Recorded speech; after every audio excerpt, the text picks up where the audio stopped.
Meu filho apareceu na minha porta com um sorriso que não chegava aos olhos e uma pasta de documentos debaixo do braço. Anunciou sem cerimônia que tinha vendido minha casa, aquela que levei 30 anos para construir, e que já tinha até escolhido o asilo onde eu iria morar. Disse isso como quem anuncia uma promoção no supermercado, sem peso, sem culpa. Mas o que ele não sabia é que aquela casa já não era mais minha há 6 meses. E quando a ficha caiu, quando ele entendeu que tinha perdido tudo por conta da própria ganância, já era tarde demais. Aquela manhã de terça-feira começou como todas as outras. Acordei às 6 horas, preparei meu café preto na chaleira velha, sentei na varanda da frente e fiquei observando o sol clarear o quintal. As jabuticabeiras que plantei há 20 anos estavam carregadas. O cheiro de terra molhada da noite anterior ainda pairava no ar. Era minha rotina, meu lugar, minha paz. Até que ele apareceu. O carro estacionou em frente ao portão com aquele ronco de motor importado. Marcelo desceu usando terno cinza, sapato engraxado e uma expressão de quem já tinha tudo resolvido. Nem bom dia me deu direito. Entrou, jogou a pasta na mesa da sala e soltou a bomba. Pai, vendi a casa. Já está tudo certo. O comprador paga à vista. Você vai para um lugar melhor, mais adequado para a sua idade. Um asilo com enfermagem, alimentação controlada, tudo certinho. Fiquei olhando para ele por alguns segundos. Não disse nada.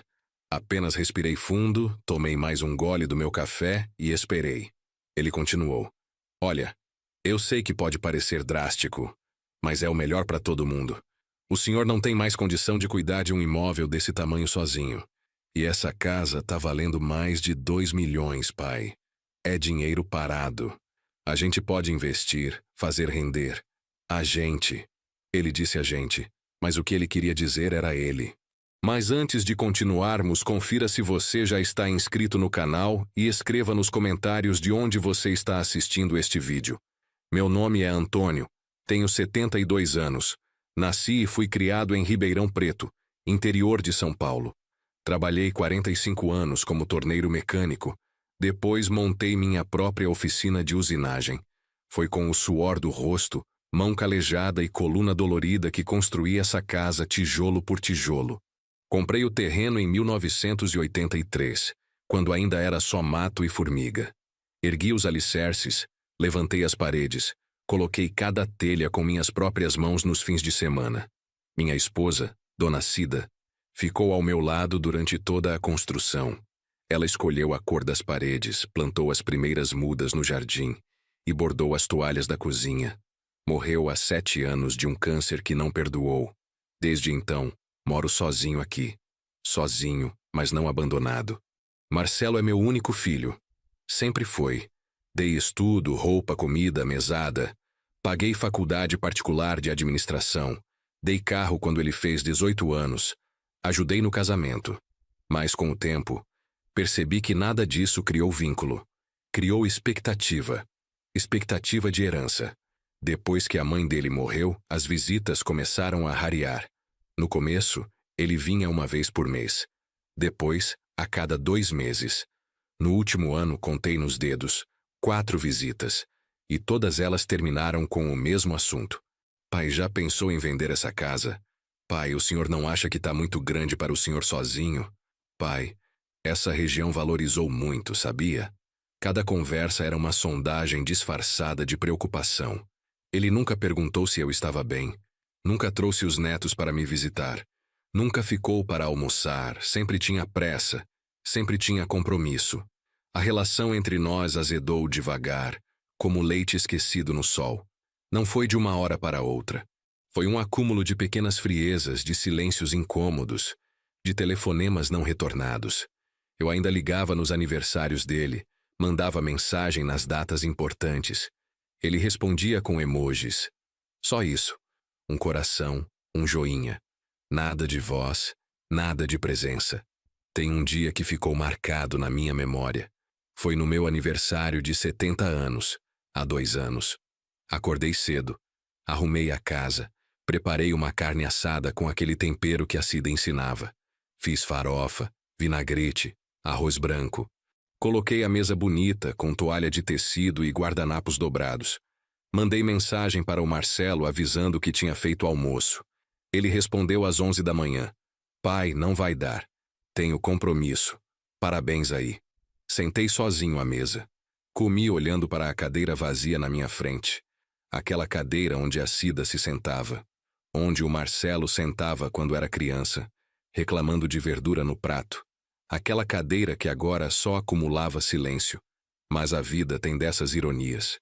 No mesmo dia, à tarde, apareceu na minha porta um rapaz que eu não via há quase 5 anos. Rafael. Ele estava passando pelo bairro. Reconheceu a casa e resolveu dar um alô. Quando abri a porta e vi aquele sorriso largo, aquele abraço apertado, senti algo que há muito tempo não sentia. Acolhimento. Rafael tinha 28 anos naquela época. Conheci ele quando era apenas um moleque de 15, magro, sujo, pedindo comida na porta da minha oficina. Não dei dinheiro. Dei trabalho. Coloquei ele para varrer o chão, organizar as ferramentas, limpar as máquinas. Pagava um valor simbólico por dia, mas sempre garantia que ele almoçasse comigo. Com o tempo, descobri a história dele. Filho de mãe solteira, que morreu quando ele tinha 12 anos. Pai nunca conheceu. Viveu em abrigo por um tempo, fugiu, dormiu na rua, se virou como podia. Quando chegou até mim, estava quase desistindo de tudo. Eu não fiz nada de extraordinário. Apenas tratei ele como gente. Ensinei o básico de mecânica. Dei roupa que não usava mais. Paguei um cursinho técnico à noite. Quando ele completou 18, arrumei uma vaga para ele numa metalúrgica maior, com carteira assinada. Foi crescendo, estudando, se desenvolvendo. E naquele dia, 2 anos atrás, ele voltou. Não para pedir nada, só para agradecer. Trouxe um bolo de chocolate, dessas padarias boas do centro, e sentou comigo na varanda. Conversamos por 3 horas. Ele me contou que tinha terminado o técnico, que estava fazendo faculdade de engenharia à noite, que trabalhava como supervisor numa fábrica. Ficou sabendo que era meu aniversário, porque viu minha foto numa rede social que alguém tinha marcado anos atrás. Veio só para me dar um abraço. E ficou. Comeu da minha carne assada, riu das minhas histórias antigas, me ouviu falar da Cida com paciência. Quando foi embora, já de noite, me abraçou na porta e disse: Seu Antônio, o senhor salvou minha vida. Nunca vou esquecer. Fiquei parado no portão, vendo o carro velho dele sumir na esquina. E pensei: esse menino tem mais consideração por mim do que meu próprio sangue. Depois daquele dia, Rafael começou a aparecer com mais frequência. No começo, era uma vez por mês. Ligava antes, perguntava se podia passar para tomar um café. Sempre trazia algo, um pacote de biscoito, uma revista. Uma vez trouxe até uma muda de orquídea que plantamos juntos no jardim. Ele nunca pedia nada. Apenas vinha, conversava, ajudava em algum reparo da casa. Trocou a resistência do chuveiro quando queimou. Consertou o portão que estava emperrando. Pintou a cerca da frente num sábado inteiro, sem eu pedir. Eu insistia em pagar, mas ele recusava. Dizia que não era trabalho, era gratidão. E aos poucos, sem perceber, comecei a esperar pelas visitas dele. Eram o ponto alto da minha semana. Enquanto isso, Marcelo sumia cada vez mais. Ligava só quando precisava de algo. Uma vez me pediu dinheiro emprestado para pagar uma dívida de cartão de crédito. 5.000 reais. Passei na conta dele sem perguntar quando ia devolver. Nunca devolveu. Nem mencionou o assunto de novo. Outra vez apareceu pedindo que eu assinasse como avalista num financiamento de apartamento. Expliquei que não podia comprometer meu nome, que já estava velho, que não tinha renda fixa além da aposentadoria. Ele ficou irritado. Disse que eu estava sendo egoísta, que ele era meu filho, que eu tinha a obrigação de ajudar. Obrigação. Essa palavra ficou martelando na minha cabeça por dias. Obrigação de ajudar quem nunca demonstrou afeto real. Obrigação de sustentar um padrão de vida que não era meu. Obrigação de ser reserva financeira para quem me via como banco, não como pai. Foi nessa época, há cerca de 1 ano, que comecei a repensar minha vida. Sentava na varanda de noite, olhava para aquela casa enorme e vazia e me perguntava: para que tudo isso? Para quem estou guardando? A resposta sempre vinha rápida e dolorida: para ninguém. Marcelo não queria a casa para morar, queria para vender. Não tinha interesse em preservar as memórias da mãe dele, as árvores que plantamos juntos, os azulejos que a Cida escolheu um por um. Para ele era apenas um imóvel, um ativo, um número numa planilha.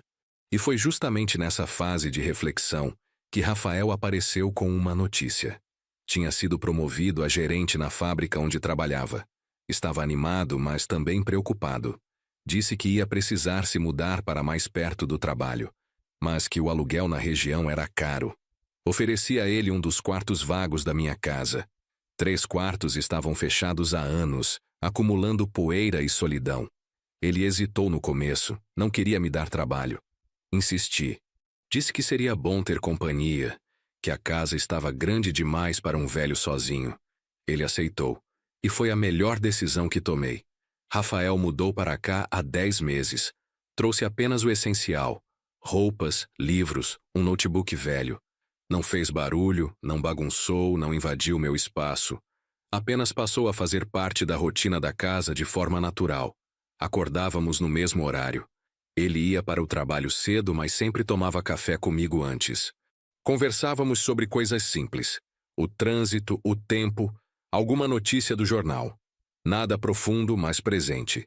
E presença é tudo que um velho precisa. Nos finais de semana, ele ajudava com as tarefas da casa. Limpávamos o quintal juntos, podávamos as árvores, consertávamos o que estava quebrado. Às vezes íamos ao mercado juntos. Ele empurrava o carrinho, eu escolhia as frutas. Parecia coisa boba, mas era nesses momentos que eu sentia que não estava sozinho. Rafael cozinhava bem. Aprendeu por necessidade, mas tinha jeito. Vez ou outra preparava um macarrão com molho caseiro, uma carne acebolada. Jantávamos juntos assistindo ao noticiário. Depois ele ia estudar para a faculdade e eu ficava lendo ou vendo algum programa na televisão. Era uma rotina simples, mas cheia. Cheia de pequenos gestos que somavam. Ele trazendo remédio da farmácia sem eu pedir. Eu lavando a roupa dele junto com a minha. Ele ligando do trabalho perguntando se eu precisava de alguma coisa do mercado. Foi nessa convivência que percebi algo que deveria ter sido óbvio desde o começo. Família não é só sangue. É presença, é cuidado, é respeito. E Rafael tinha tudo isso. Enquanto isso, Marcelo continuava distante. Quando ficou sabendo que Rafael estava morando comigo, ligou irritado. Pai, o senhor colocou um estranho dentro da sua casa? O senhor tá ficando louco? Ele não é estranho. É um rapaz que eu ajudei e que agora me ajuda. Ah, então é isso. Ele tá se aproveitando do senhor. Deve estar de olho na herança. Herança. Sempre voltava nisso. Marcelo, ele não quer nada de mim além de um lugar para morar. Paga as contas, ajuda na casa, me faz companhia. O senhor tá sendo ingênuo, pai. Esse tipo de gente sabe se aproveitar de velho sozinho. Esse tipo de gente. Como se Rafael fosse um oportunista, um golpista. Como se bondade fosse sempre interesseira. Como se não existisse gente boa no mundo, apenas calculistas. Desliguei o telefone irritado. Não porque o Marcelo estava preocupado comigo, mas porque ele estava preocupado com o próprio bolso. Foi depois daquela ligação que tomei minha decisão. Não foi impulsiva. Foi pensada, refletida, conversada com gente de confiança. Procurei um advogado, um velho conhecido da época da oficina, homem sério e discreto. Expliquei minha situação. Disse que queria fazer uma doação em vida da minha casa para Rafael. O advogado me alertou sobre todas as implicações legais, os custos, a possibilidade de contestação futura. Perguntou se eu tinha certeza. Tenho. Ele preparou toda a documentação. Levou 3 meses para regularizar tudo. Escritura, registro em cartório, transferência no imposto. Paguei todas as taxas com o dinheiro que tinha guardado. Assinei tudo de próprio punho, em plena consciência, testemunhado e autenticado. Quando tudo ficou pronto, chamei Rafael para uma conversa séria. Era uma tarde de sábado. Sentamos na varanda, Preparei um café forte e coloquei os documentos na mesa. Rafael, preciso te mostrar uma coisa. Ele pegou os papéis com cuidado. Começou a ler. Vi o exato momento em que entendeu. Os olhos dele arregalaram. O rosto ficou pálido, a mão tremeu levemente. Seu Antônio, o senhor não precisava fazer isso. Eu sei que não precisava, mas quis. Mas essa casa vale muito dinheiro. O senhor trabalhou a vida inteira por ela. E agora eu quero que fique com quem realmente se importa comigo, não com o valor dela. Ele ficou em silêncio por alguns segundos, processando. Depois olhou nos meus olhos, os olhos dele marejados. Eu não sei o que dizer. Não precisa dizer nada. Só continua sendo quem você é. Ele me abraçou. Foi um abraço longo, apertado, honesto. O tipo de abraço que meu filho nunca me deu. E naquele momento eu soube. Tinha feito a coisa certa. Combinamos de manter isso em segredo por enquanto. Não por malícia, mas porque não havia necessidade de anunciar. A casa era dele no papel, mas continuávamos morando juntos, dividindo o espaço, vivendo a mesma rotina. Rafael insistiu em começar a pagar as contas da casa todas. Água, luz, gás, internet, IPTU. Dizia que agora era responsabilidade dele. Eu tinha minha aposentadoria, que dava para minhas despesas pessoais e supermercado. Entramos num acordo justo. A vida seguiu assim por meses. Tranquila, rotineira, leve. Eu acordava sem peso na consciência, sem medo de ficar sozinho, sem ansiedade sobre o futuro.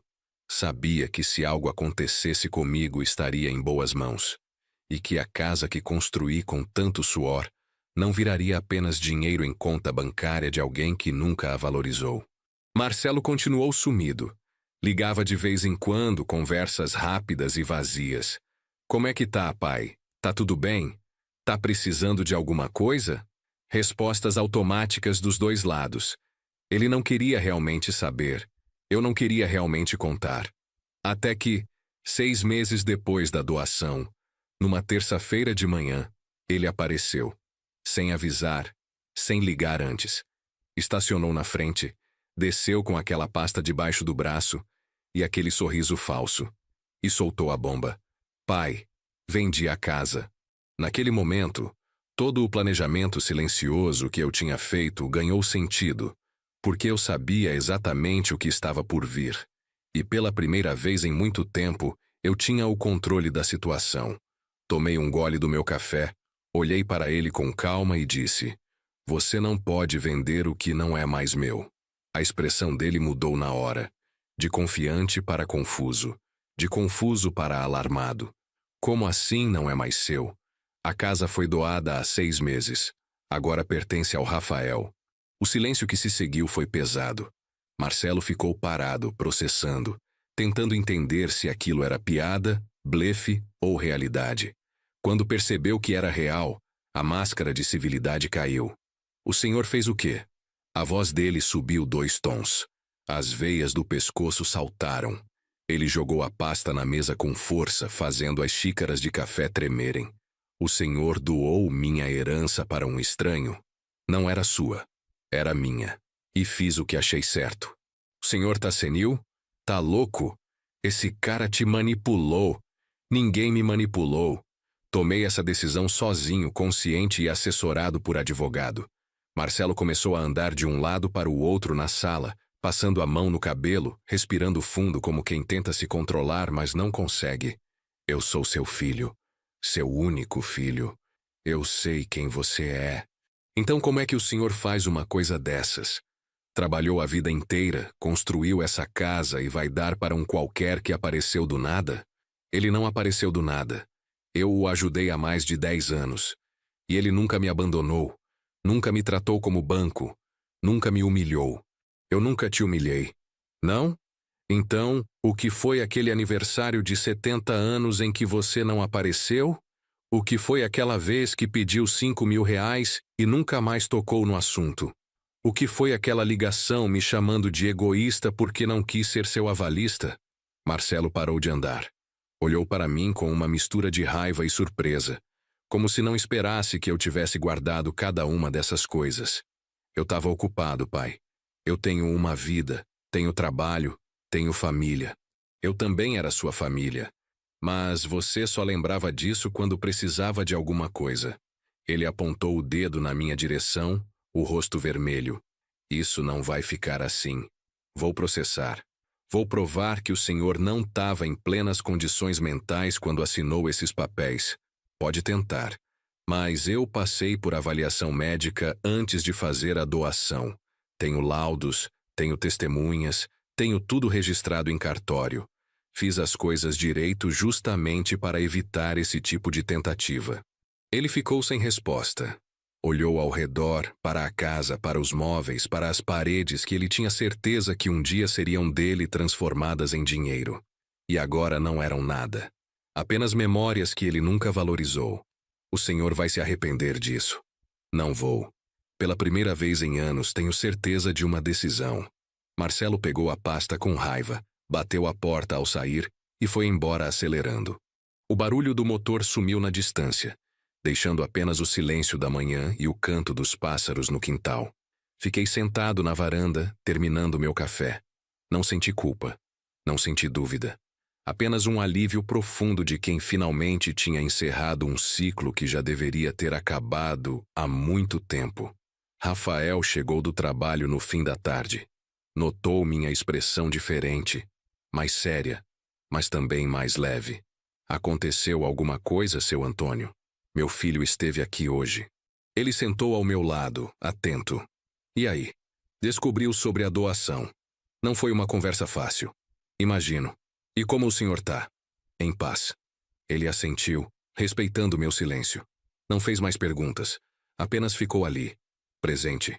E aquela presença silenciosa valia mais do que qualquer palavra. Nos dias seguintes, Marcelo tentou me ligar várias vezes. Não atendi. Mandou mensagens longas, cheias de acusações e autopiedade. Não respondi. Ele precisava entender que não havia volta. Que dessa vez o não era definitivo. Uma semana depois, recebi a visita de uma advogada. Ela se apresentou como representante do Marcelo. Disse que vinha em nome dele para tentar um acordo. Meu cliente está disposto a não questionar judicialmente a doação, desde que o senhor reverta pelo menos metade do imóvel em favor dele. Não há acordo possível. A doação está feita, registrada e irreversível. O senhor entende que isso pode gerar um processo longo e desgastante para todos os envolvidos? Entendo. Mas também entendo que meu filho está mais preocupado com o valor financeiro do que com qualquer outra coisa. E eu não vou ceder a isso. Ela tentou argumentar mais um pouco, mas percebeu que não ia conseguir nada. Deixou um cartão de visita caso eu mudasse de ideia e foi embora. Rasguei o cartão assim que ela saiu. Rafael acompanhou tudo calado. Depois, quando ficamos sozinhos, ele me disse: Seu Antônio, se o senhor quiser reverter isso para evitar problema, eu entendo. Não quero ser motivo de briga entre o senhor e seu filho. Você não é o motivo. Ele é. E não vou voltar atrás. Mas e se ele processar mesmo? Que processe. Fiz tudo certo, tenho tudo documentado. E mais importante, fiz o que era justo. Ele ficou em silêncio por um momento. Depois disse baixo: Eu nunca vou conseguir agradecer pelo que o senhor fez por mim. Você já agradece todo dia. Só de estar aqui, de cuidar, de se importar. Isso vale mais do que qualquer casa. E era verdade. Porque no fim a gente descobre que construção não é só de tijolo e cimento. É de presença, de cuidado, de respeito.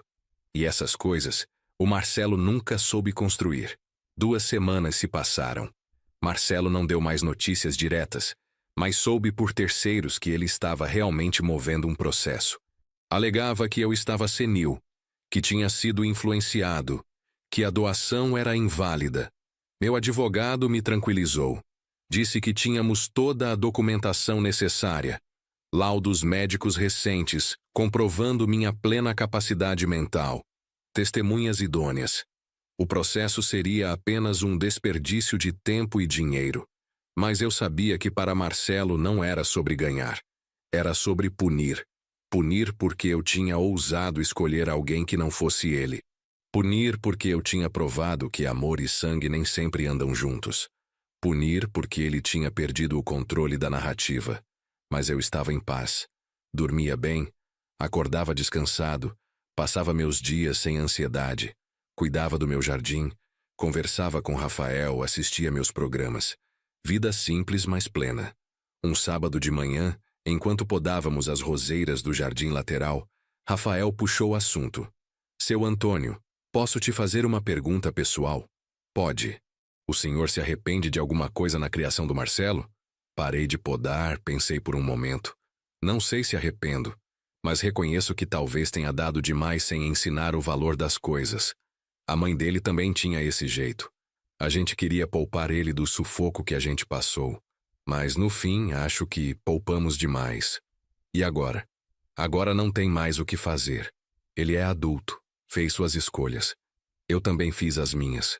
Continuamos trabalhando em silêncio. O sol estava quente, mas uma brisa leve tornava o trabalho agradável. Quando terminamos, Rafael preparou um suco de limão gelado. Sentamos na sombra da mangueira, suados, mas satisfeitos. Sabe, seu Antônio, eu nunca tive um pai.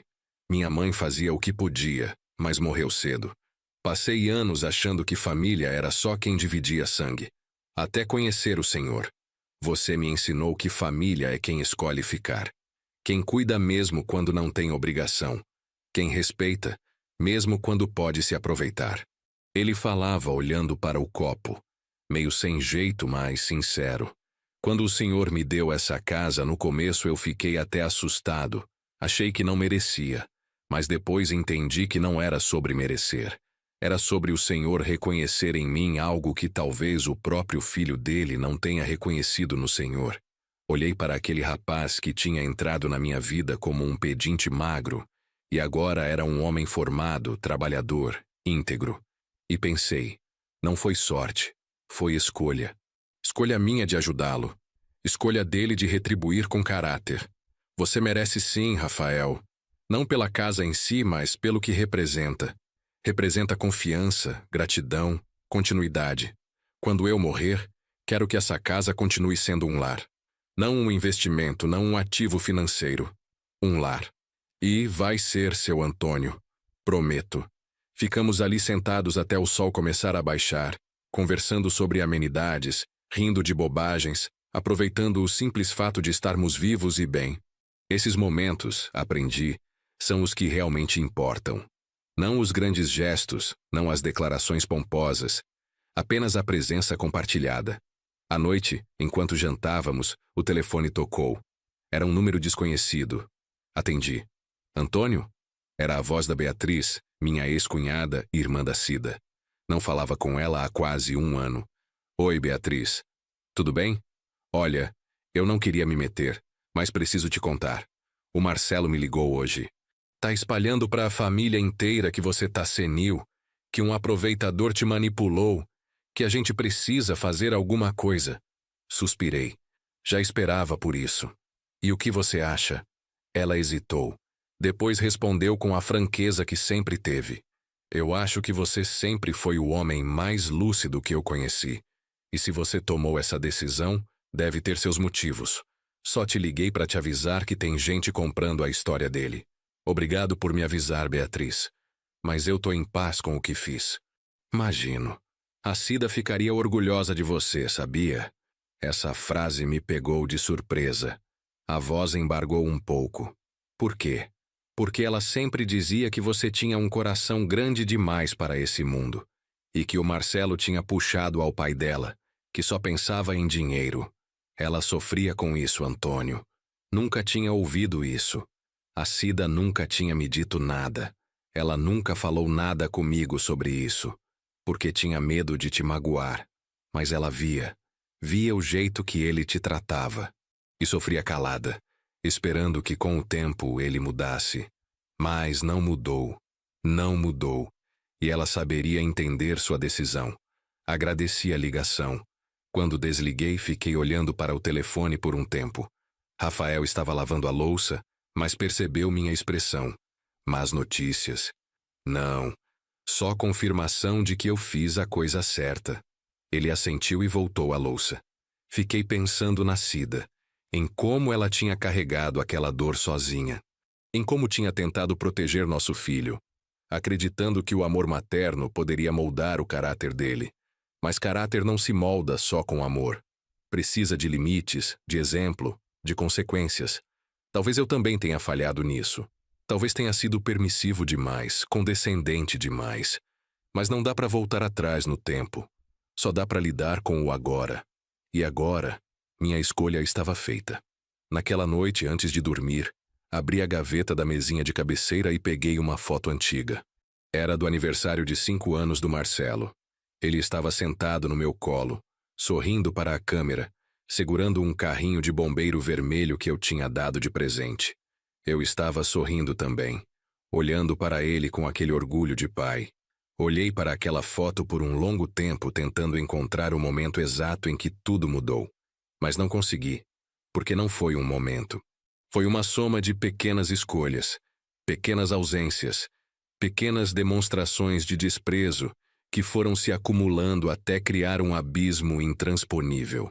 Guardei a foto de volta na gaveta. Não com raiva, mas com aceitação. Aquele menino da foto não existia mais, e o homem em que ele se transformou não era alguém que eu reconhecia como meu. Na manhã seguinte, domingo, acordei com Rafael já preparando café. Ele tinha comprado pão francês quentinho e feito suco de laranja espremido na hora. Achei que a gente podia tomar café na varanda hoje. Tá um dia bonito. Sentamos lá fora, aproveitando o sol suave da manhã. Os passarinhos cantavam nas árvores, o cheiro de terra molhada da rega matinal perfumava o ar.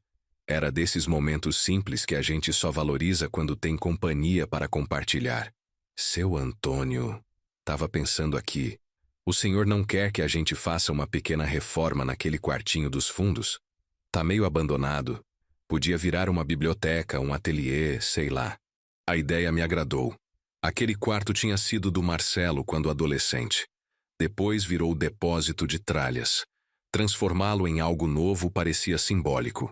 Gostei da ideia. Uma biblioteca seria bom. Tenho livros espalhados pela casa toda sem lugar certo. Então vamos fazer. Posso chamar um amigo meu que trabalha com marcenaria. A gente faz um orçamento, vê o que cabe no bolso. Combinado. E assim ficou decidido. Começaríamos a reforma no fim de semana seguinte. Seria uma forma de renovar a casa, de dar novo significado aos espaços, de criar algo nosso. Durante a semana, Rafael mediu o cômodo, fez esboços, pesquisou preços. Estava empolgado com o projeto. Eu também. Fazia tempo que não via a casa como algo vivo, em transformação. Tinha me acostumado a vê-la apenas como memória congelada. Na quinta-feira, recebi uma intimação judicial. O processo do Marcelo tinha sido oficialmente aberto. Ele alegava incapacidade mental minha, influência indevida, vício de consentimento. Pedia a anulação da doação e, caso fosse negada, indenização por danos morais. Danos morais. Porque eu tinha escolhido doar minha própria casa para quem eu quisesse. Liguei para meu advogado. Ele já esperava por isso.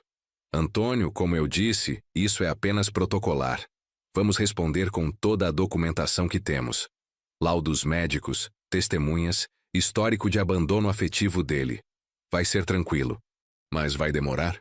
Pode levar alguns meses, talvez um ano. Mas o senhor pode ficar tranquilo. A doação foi feita de forma legal, com todas as formalidades cumpridas. Agradeci e desliguei. Contei para Rafael, que ficou preocupado. E se ele conseguir reverter? Não vai conseguir. Mas mesmo que conseguisse, eu dormiria tranquilo sabendo que fiz o que achei certo. O senhor é muito mais forte do que eu imaginava, seu Antônio. Não é força. É cansaço de carregar peso que não é meu. No sábado, começamos a reforma do quartinho. O amigo do Rafael, um rapaz chamado Paulo, veio tirar as medidas finais. Decidimos fazer estantes de madeira de pinos, simples, mas bonitas, que ocupariam 3 paredes inteiras. Na 4ª parede, deixaríamos espaço para uma poltrona de leitura e uma luminária. Enquanto o Paulo fazia os cálculos, Rafael e eu começamos a esvaziar o cômodo. Tinha muita coisa ali. Caixas de ferramentas antigas, roupas que ninguém mais usava, brinquedos do Marcelo criança que a Cida não teve coragem de jogar fora. Encontrei um caminhãozinho de madeira que eu mesmo tinha feito para ele quando tinha 3 anos. Estava empoeirado com uma roda solta, mas ainda inteiro. Peguei na mão, limpei com a manga da camisa. Rafael percebeu. Era dele? Era. Fiz numa noite depois do expediente. Não tinha dinheiro para comprar brinquedo de loja, então improvisava. Ficou bem feito. O senhor tem talento. Tinha. Faz tempo que não mexo com madeira. Podia voltar. A gente pode montar uma pequena oficina no fundo do quintal. A ideia me animou. Fazia décadas que não trabalhava com marcenaria artesanal. Tinha sido meu primeiro ofício antes de virar torneiro mecânico. Sabe que não é má ideia? Sempre quis voltar a fazer isso. Então vamos fazer. Depois que terminar a biblioteca, a gente monta a oficina. Guardei o caminhãozinho numa caixa separada. Não ia jogar fora. Mas também não ia ficar preso a ele como relíquia de um passado que não voltava mais. Ia apenas guardá-lo como memória do que fui, não do que podia ter sido. Passamos o dia inteiro organizando, limpando, separando o que era lixo do que podia ser doado. No fim da tarde, o cômodo estava vazio, pronto para a transformação. Parece maior assim vazio, né? Parece. E vai ficar melhor ainda quando estiver pronto. Jantamos cedo, cansados do trabalho físico. Depois sentamos na sala assistindo a um filme antigo que passou na televisão. Era um western italiano, desses que eu assistia com meu pai quando era criança. Rafael nunca tinha visto, mas gostou. No meio do filme ele comentou: engraçado pensar que antigamente as coisas eram mais simples. Ou pelo menos pareciam. Eram e não eram. Os problemas eram diferentes, mas existiam. A diferença é que a gente vivia mais devagar. Tinha tempo para sentir as coisas. Hoje tudo é muito rápido. É. E no meio dessa correria, a gente esquece do que importa. Relacionamento precisa de tempo. Não dá para ter vínculo real com pressa. Ele ficou pensativo. É por isso que eu gosto de morar aqui. Parece que o tempo anda mais devagar. No bom sentido. Sorri, porque era exatamente isso que eu sentia também. Na segunda-feira, meu advogado me ligou com novidades. O juiz tinha marcado uma audiência de conciliação para dali a 3 semanas. Era padrão em casos de disputa familiar. Seria uma tentativa de acordo antes do processo seguir. O senhor vai precisar ir. E é bom o Rafael ir também, já que ele é parte interessada. Eu vou. E vou tranquilo. Ótimo. Vou preparar toda a documentação. Vamos mostrar que não há qualquer irregularidade na doação. Avisei Rafael. Ele ficou nervoso. Nunca participei de nada assim. Não sei como funciona. É tranquilo. Vamos só contar a verdade. Não tem nada para esconder. E se o juiz achar que eu te manipulei, não vai achar. Tem laudo médico, tem testemunhas, tem histórico. A verdade está do nosso lado. Mas percebi que ele estava realmente ansioso. Não era medo de perder a casa. Era medo de ser visto como vilão, como aproveitador. Porque, diferente do Marcelo, Rafael tinha caráter. E quem tem caráter se importa com a própria imagem. Fica tranquilo, Rafael. Eu vou deixar bem claro que essa foi uma decisão minha, consciente e planejada. Ninguém vai te acusar de nada. Ele assentiu, mas ainda parecia preocupado. Eu entendia. Estava prestes a ficar cara a cara com alguém que o odiava sem nunca tê-lo conhecido de verdade. Alguém que o via apenas como obstáculo, não como pessoa. Os dias que antecederam a audiência foram tensos. Rafael ficava mais quieto, mergulhado em pensamentos. Eu tentava manter a rotina normal, mas também sentia um peso no ar. Na sexta-feira, antes da audiência, a reforma da biblioteca ficou pronta. As estantes estavam lindas, cheirando a madeira nova, esperando para serem preenchidas. Paulo tinha feito um trabalho impecável. Começamos a organizar os livros. Eu tinha muito livro acumulado, romances antigos, livros técnicos de mecânica, alguns de história que a Cida colecionava. Rafael também trouxe os dele. Livros de engenharia, alguns romances mais modernos, até umas histórias em quadrinhos antigas que guardava desde a adolescência. Misturamos tudo nas estantes, sem ordem muito rígida. Ficção ao lado de não ficção, clássicos ao lado de populares. Rafael brincou. Uma biblioteca democrática. Exatamente. Quando terminamos, ficamos parados na porta, admirando o resultado. Aquele espaço que antes era depósito de passado, tinha virado promessa de futuro. Ficou bonito, seu Antônio. Ficou. E foi bom ter um projeto, me distraiu. A gente pode fazer mais, tem outros cômodos que dá para renovar. Vamos com calma. Primeiro resolver essa audiência. Depois a gente pensa no resto. Ele concordou. Mas eu via nos olhos dele a vontade de continuar transformando aquela casa. De torná-la realmente nossa. Não apenas minha ou dele, mas nossa. No sábado, véspera da audiência, acordei mais cedo que o normal. Não tinha dormido bem. Não era medo do resultado. Era cansaço antecipado do confronto. Eu não queria ver o Marcelo. Não queria ouvir suas acusações, suas distorções da realidade. Mas sabia que era necessário. Às vezes a gente precisa enfrentar o desconforto para poder seguir em frente de verdade. Tomei café sozinho, antes do Rafael acordar. Fiquei na varanda vendo o sol nascer, ouvindo a cidade despertar aos poucos. Pensei em tudo o que tinha acontecido nos últimos meses. A decisão da doação, a reação do Marcelo, a paz que encontrei ao lado de alguém que realmente se importava. Não me arrependi de nada. Rafael acordou perto das 8. Veio para a cozinha com cara de quem também não tinha dormido bem. Bom dia, seu Antônio. Bom dia. Café?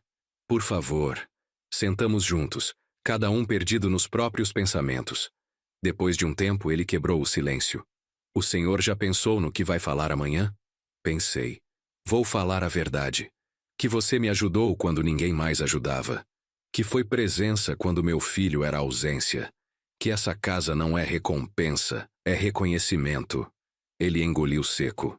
E se o juiz não entender? Então paciência. Mas eu vou falar do jeito que sinto. Sem enfeite, sem drama.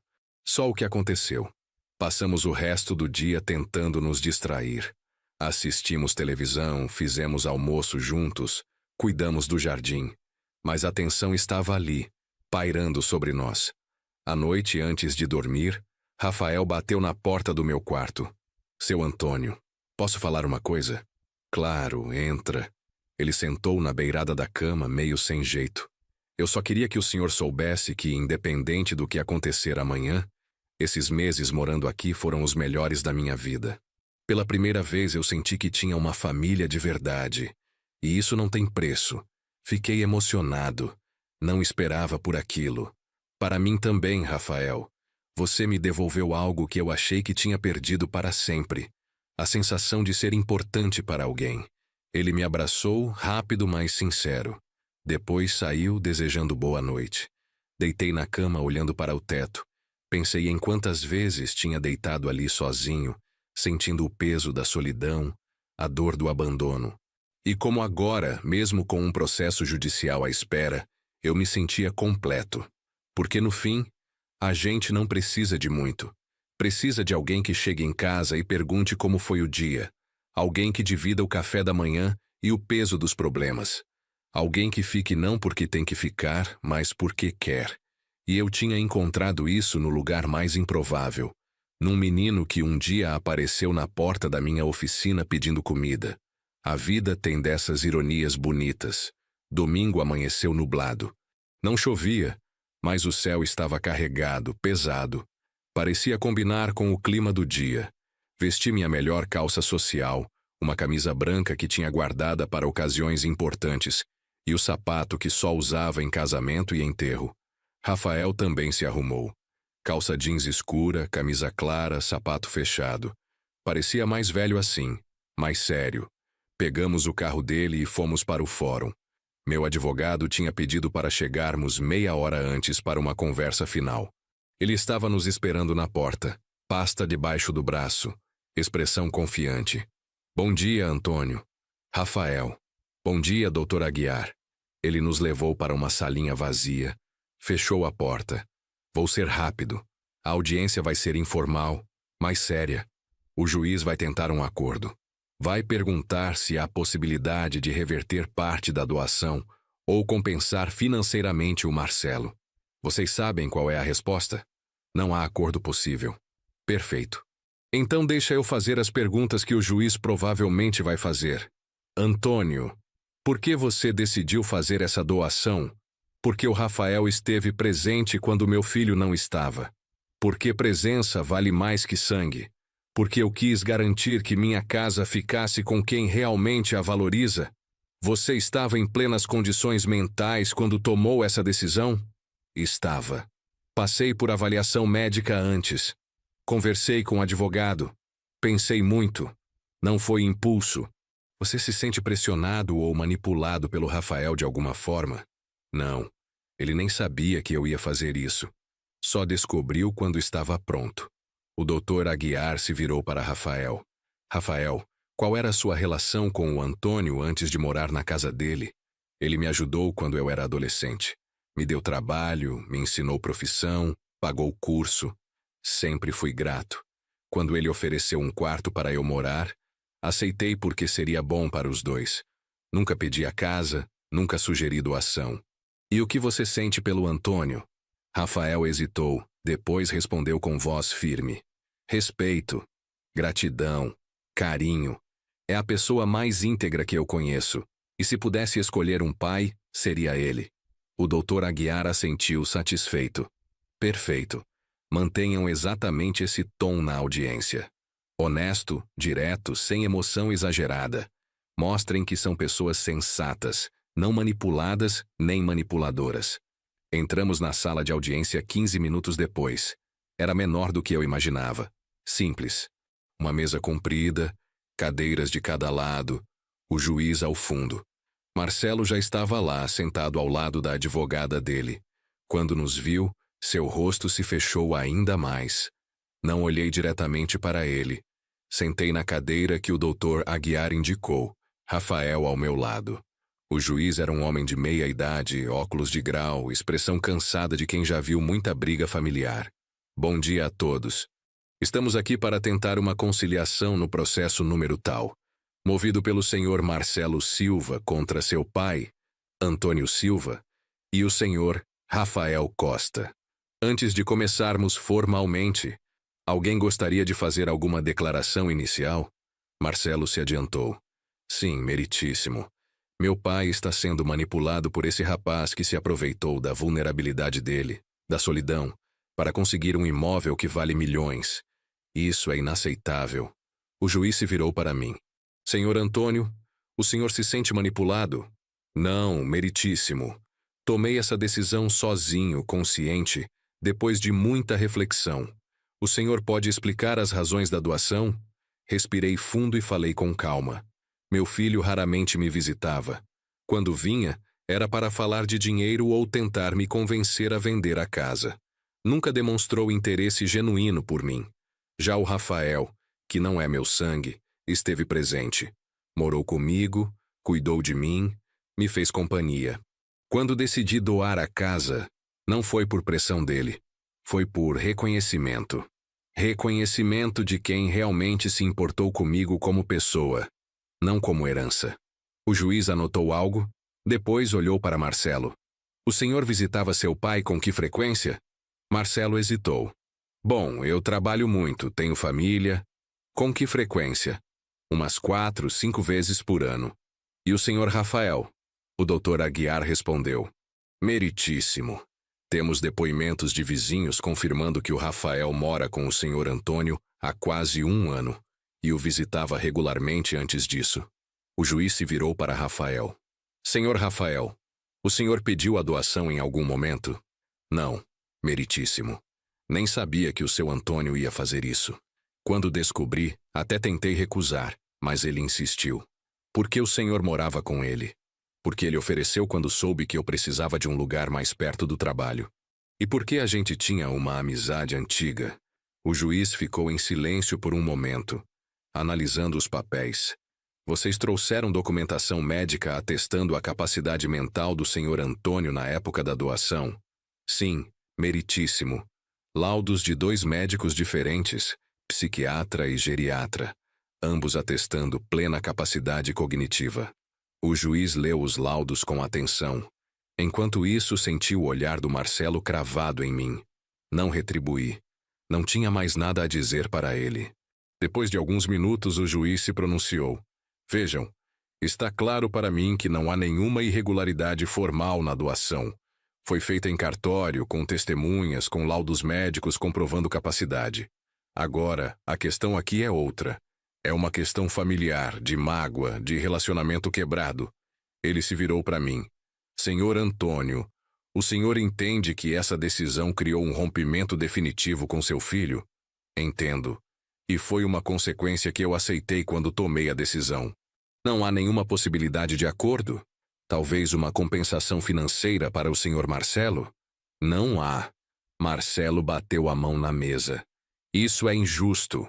Eu sou filho dele. O juiz o repreendeu. Senhor Marcelo, por favor, mantenha a compostura. Mas é a verdade. Ele está sendo manipulado e o senhor não vê? O juiz suspirou. Senhor Marcelo, pelos documentos aqui apresentados, pelos depoimentos colhidos e pela própria postura do seu pai nesta audiência, não vejo qualquer indício de manipulação. Vejo uma pessoa lúcida que tomou uma decisão baseada em seus próprios critérios afetivos. Mas ele é meu pai, e aparentemente isso não foi suficiente. O silêncio que se seguiu foi pesado. Marcelo olhou para mim com uma mistura de ódio e desespero. Eu apenas sustentei o olhar, calmo. A advogada dele tentou argumentar mais um pouco, citou jurisprudências, falou de direito sucessório. Mas o juiz foi firme. Não há o que fazer. A doação é válida, foi feita em vida, com todos os requisitos legais cumpridos. O senhor Marcelo ainda tem direito à legítima quando o pai falecer, mas isso será calculado sobre o patrimônio que restar naquele momento. Não há como reverter a doação já consumada. Então está tudo perdido? Do ponto de vista jurídico desta ação, sim. Marcelo se levantou bruscamente. Isso não vai ficar assim. A advogada dele tentou acalmá-lo, mas ele saiu da sala batendo a porta. Ela pediu desculpas ao juiz e foi atrás dele. O juiz se virou para nós. Lamento que tenha chegado a este ponto, mas pela documentação e pelos depoimentos, não tenho como anular a doação. Ela é válida. Obrigado, meritíssimo. Saímos da sala em silêncio. No corredor vi Marcelo encostado na parede, de costas para nós. A advogada falando baixo com ele. Não nos aproximamos. Apenas seguimos para a saída. Lá fora, Rafael soltou o ar que parecia estar segurando há horas. Acabou? Acabou. O doutor Aguiar nos acompanhou até o estacionamento. Foi tranquilo. O juiz viu claramente que não há caso. Se o Marcelo insistir em recorrer, vai só gastar dinheiro. Mas está encerrado. Agradeci. Apertei a mão dele e entramos no carro. Rafael dirigiu em silêncio até sairmos do centro. Só então ele falou. Como o senhor está se sentindo? Pensei por um momento. Aliviado. Triste. Mais aliviado. Triste por quê? Porque confirmou o que eu já sabia. Que não tem mais volta. Que a relação com meu filho morreu de vez. Ele não disse nada, apenas dirigiu. Mas sua mão veio e tocou meu ombro num gesto de conforto silencioso. Quando chegamos em casa, o tempo tinha aberto. O sol apareceu por entre as nuvens, iluminando o jardim. As flores que a Cida tinha plantado anos atrás estavam floridas, coloridas, vivas. Entrei em casa, tirei o sapato apertado, vesti minha roupa confortável e sentei na varanda. Rafael trouxe 2 copos de suco gelado e sentou ao meu lado. Seu Antônio, posso te fazer uma pergunta? Pode. O senhor se arrepende de alguma coisa? Olhei para ele, para aquele rapaz que tinha virado tão importante na minha vida.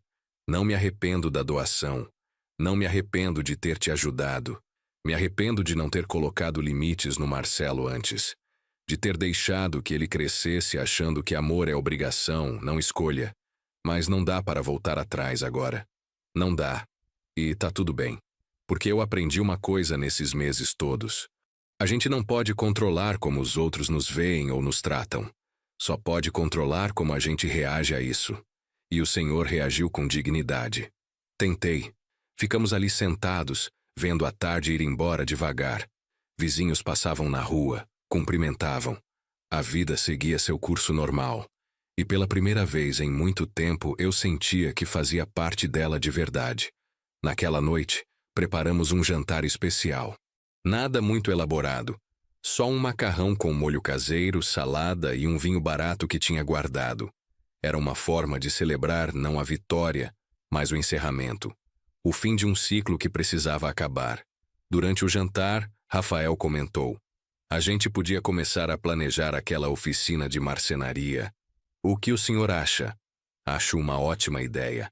Preciso de um projeto novo, algo para ocupar a cabeça. Então vamos fazer. Fim de semana que vem a gente compra o material. Combinado. Depois do jantar, sentamos na sala. Ele estudando no notebook, eu lendo um livro que tinha começado semanas atrás e não tinha terminado. Era uma cena doméstica simples, banal até, mas carregada de significado. Antes de dormir, passei na biblioteca nova. As estantes cheiravam a madeira. Os livros organizados esperando para serem lidos. Peguei um aleatoriamente. Um romance antigo da Cida. Na primeira página, havia uma dedicatória dela para mim escrita à mão. Para Antônio, que me ensinou que amor é presença. Com carinho, Cida. Fiquei olhando para aquela frase por um longo tempo. Amor é presença. Ela sabia disso.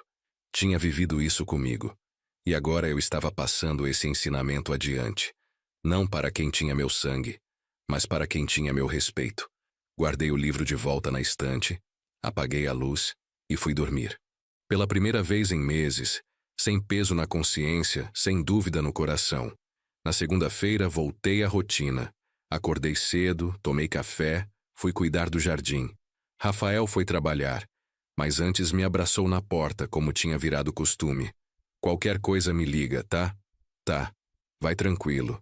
Passei o dia mexendo na terra, podando as plantas que precisavam, regando as que estavam secas.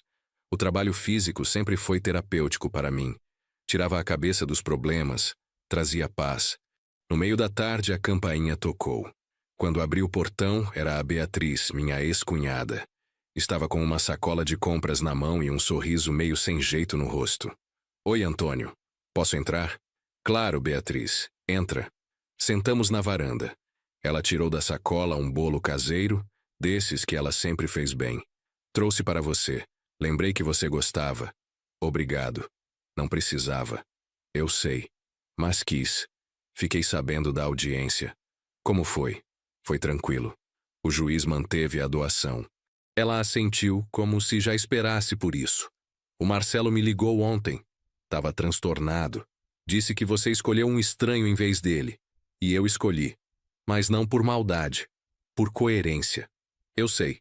E eu apoio sua decisão, Antônio. A Cida ia apoiar também. Você acha? Tenho certeza. Ela via o jeito que o Marcelo te tratava. Sofria com isso. Mas tinha esperança que ele mudasse. Só que ele não mudou. Não mudou. Ficamos em silêncio por um tempo, cada um perdido nos próprios pensamentos. E esse Rafael, como ele é? É um bom rapaz. Trabalhador, respeitoso, presente. Tudo o que eu precisava nessa fase da vida. Então você fez certo. E não deixa ninguém te fazer sentir culpa por isso. Não vou deixar. Ela ficou mais um pouco, conversamos sobre amenidades, sobre como o bairro tinha mudado, sobre os netos dela que estavam crescendo. Quando foi embora, me abraçou apertado. Se cuida, Antônio, e pode contar comigo para o que precisar. Obrigado, Beatriz. Ver a Beatriz me fez bem. Era uma conexão com o passado, com a Cida, mas sem julgamento, sem cobrança.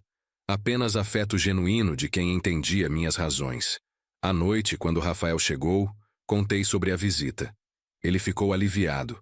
É bom saber que tem gente da família que te apoia. É, mas mesmo se não tivesse, eu estaria em paz. Porque fiz o que tinha que fazer. Jantamos e depois fomos para a sala. Ele tinha trazido o orçamento da oficina de marcenaria. Sentamos na mesa, espalhamos os papéis, começamos a calcular custos. Vai precisar de uma bancada resistente, algumas ferramentas básicas, um espaço para armazenar madeira. Nada muito caro. Dá para fazer aos poucos. Gostei do planejamento. Você tem jeito para isso. Aprendi com o Senhor. Observando como o Senhor sempre fez tudo com calma, planejando cada passo. Sorri. Era verdade. Nunca fui de agir por impulso. Sempre preferi pensar antes. Talvez fosse por isso que a doação tinha sido tão bem pensada, tão bem executada. Vamos começar no próximo sábado, então. Comprar o material, limpar o espaço no fundo do quintal. Combinado. Passamos a semana trabalhando no planejamento. Rafael fez desenhos técnicos da bancada, eu fiz lista de ferramentas que precisaríamos comprar, de ferramentas que eu ainda tinha guardadas da época da oficina. Na quinta-feira, recebemos uma carta registrada. Era do advogado do Marcelo informando que ele desistiria do processo. Não havia pedido de desculpas. Não havia reconhecimento de erro. Apenas a frase fria: meu cliente desistiu de prosseguir com a ação judicial. Mostrei a carta para Rafael. Acabou de vez então.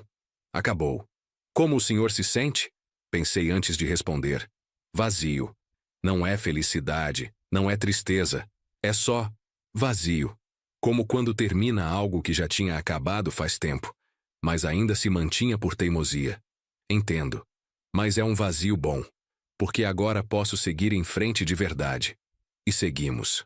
No sábado, fomos cedo para a loja de materiais de construção.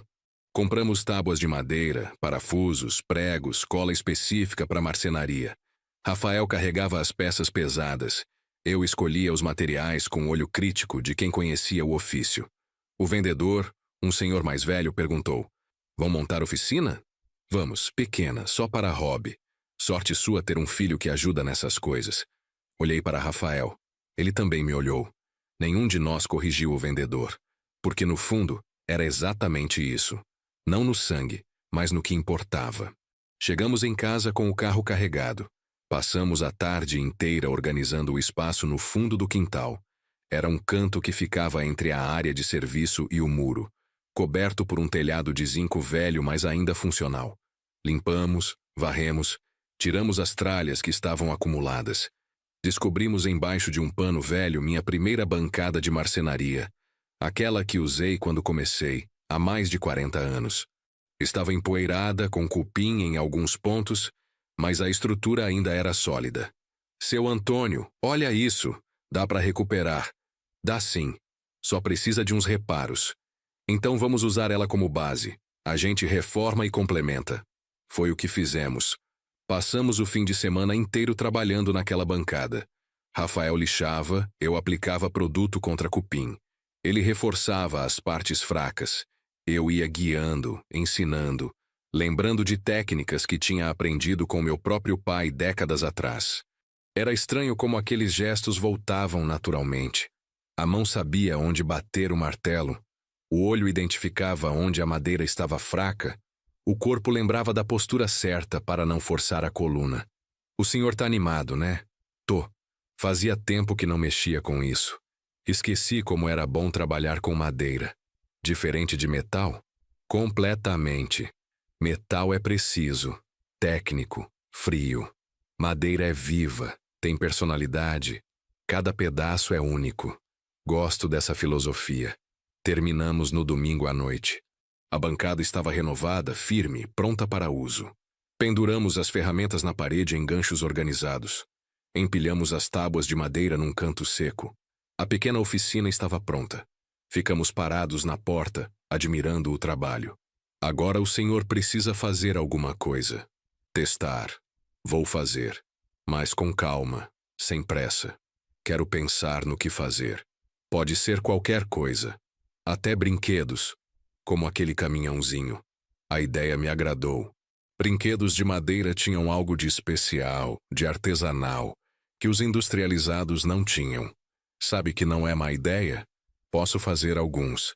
Depois a gente doa para alguma creche. Perfeito. E eu posso ajudar. O senhor ensina e eu vou aprendendo. Na segunda-feira, acordei com uma energia diferente. Não era só a rotina habitual. Era a expectativa de ter um projeto. Depois do café, fui para a oficina. Peguei um pedaço de madeira de pinus, apalpei, senti a textura, visualizei o que poderia fazer. Decidi começar simples. Um carrinho. Nada muito elaborado, apenas 4 rodas e um corpo retangular. Peguei a serra, marquei as medidas, comecei a cortar. As primeiras tentativas foram ruins. A mão estava enferrujada, o corte saiu torto. Mas insisti, refiz, ajustei. Tentei de novo. Aos poucos o formato foi aparecendo. Passei a manhã inteira ali. Quando vi, já era quase meio-dia. Rafael tinha saído para trabalhar cedo. A casa estava silenciosa. Só o som da lixa na madeira e os pássaros no quintal. Terminei o carrinho no meio da tarde. Não estava perfeito, tinha imperfeições, mas estava honesto.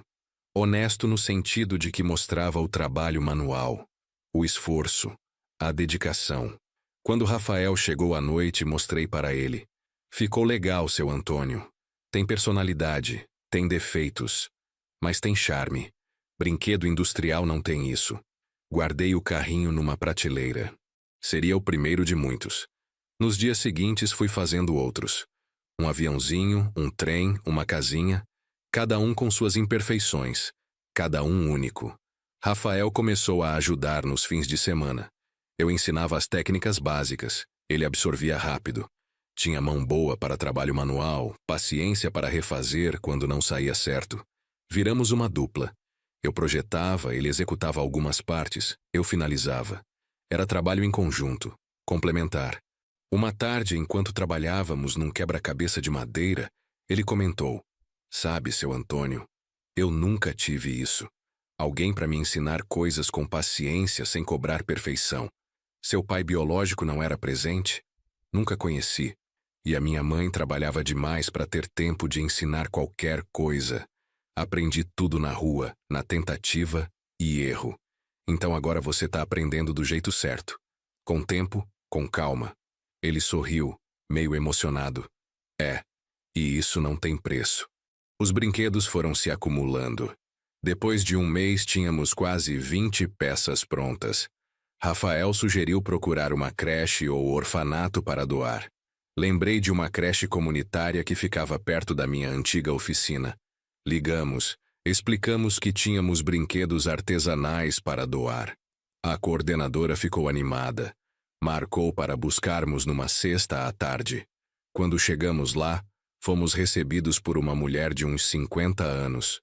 Sorriso largo, energia contagiante. Era a Dona Rosa, coordenadora e fundadora da creche.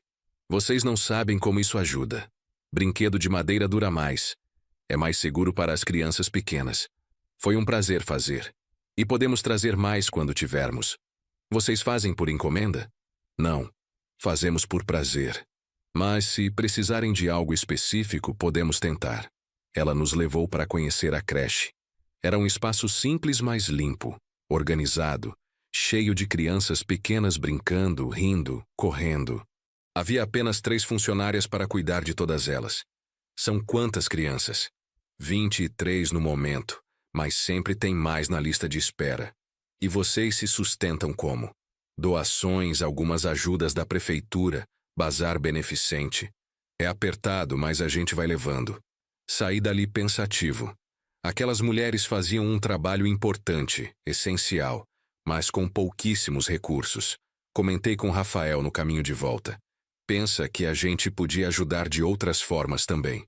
Não só com brinquedos. Como assim? Sei lá, fazer uma reforma lá, pintar, consertar o que está quebrado.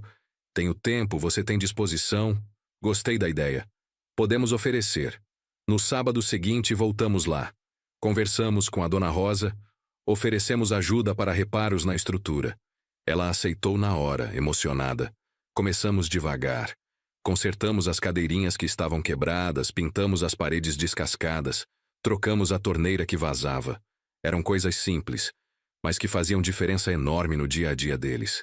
Passamos vários sábados ali. Sempre tinha algo para fazer. Um portão para consertar, uma janela para trocar, um muro para rebocar. Rafael chamou alguns amigos da fábrica. Montamos um mutirão. Em 2 meses a creche estava renovada. A Dona Rosa chorava toda vez que agradecia. Vocês não sabem o que isso significa. As crianças merecem um lugar bonito, seguro. Foi bom para nós também. Deu propósito. E era verdade. Aqueles sábados trabalhando na creche me fizeram sentir útil de um jeito que não sentia há anos. Não era só trabalho físico, era contribuição real para a comunidade. As crianças começaram a nos reconhecer. Quando chegávamos, vinham correndo chamando: Seu Antônio, tio Rafael! Queriam mostrar os brinquedos que tínhamos feito, contar histórias, pedir para brincar junto. Teve um menino, o João, que grudou em mim. Era pequenininho, uns 4 anos, olhos espertos, cheio de perguntas. Sempre ficava do meu lado quando eu estava trabalhando. Seu Antônio, o que o senhor tá fazendo? Tô consertando essa cadeira. Tava com o pé quebrado. E como conserta? Com cola, parafuso e paciência. Eu posso aprender? Pode. Mas tem que ter cuidado para não se machucar. Ensinava para ele o básico. Deixava segurar ferramentas leves. Explicava o processo. Ele absorvia tudo com curiosidade genuína. Um dia, a dona Rosa me contou a história dele. Mãe tinha abandonado quando ele era bebê. Estava no sistema de acolhimento esperando adoção. Criança maravilhosa, mas já tinha 5 anos, e a chance de ser adotado diminuía a cada ano que passava. Aquela informação ficou na minha cabeça. À noite, deitado, pensava naquele menino esperto, curioso, carente de figura masculina. Pensava em como a vida dá voltas estranhas. Eu tinha perdido a relação com meu filho biológico, mas tinha ganhado um filho de coração no Rafael. E agora aquele menino aparecia como se o universo estivesse me mostrando que ainda havia mais amor para dar. Comentei com Rafael. Você já pensou em adoção? Ele me olhou surpreso. Eu? Não, nunca. Sou solteiro, moro de favor. Não tenho estrutura para isso. E se tivesse? Pensaria? Sinceramente? Sim. Sempre quis ter família. Mas achei que não era para mim. Por que não? Sei lá. Acho que porque ninguém nunca acreditou em mim assim. Você foi o primeiro. Fiquei em silêncio pensando. Não era meu lugar sugerir algo tão sério, mas a semente estava plantada. Aquele menino, o João, lembrou você nessa idade. Abandonado, carente, mas cheio de vida. Rafael ficou pensativo. É verdade. Eu era igualzinho. Só queria alguém que se importasse de verdade. E hoje você é essa pessoa para ele. Mesmo sem saber, você já está sendo referência. Ele não disse mais nada, mas vi que a conversa tinha mexido com ele. Nas semanas seguintes, Rafael começou a passar mais tempo com o João. Levava gibis, ensinava a desenhar, brincava nos intervalos. O menino ficou ainda mais grudado nele. Um sábado, enquanto trabalhávamos no telhado da creche, a dona Rosa chamou Rafael para uma conversa particular. Fiquei de longe, mas vi pela expressão dele que era algo sério. Quando voltou, estava pálido. O que foi? Ela perguntou se eu consideraria adotar o João. E você? Eu não sei, seu Antônio. É muita responsabilidade. Eu trabalho muito, sou sozinho. Mas você tem uma casa, tem estabilidade. E mais importante, tem amor para dar. Tenho.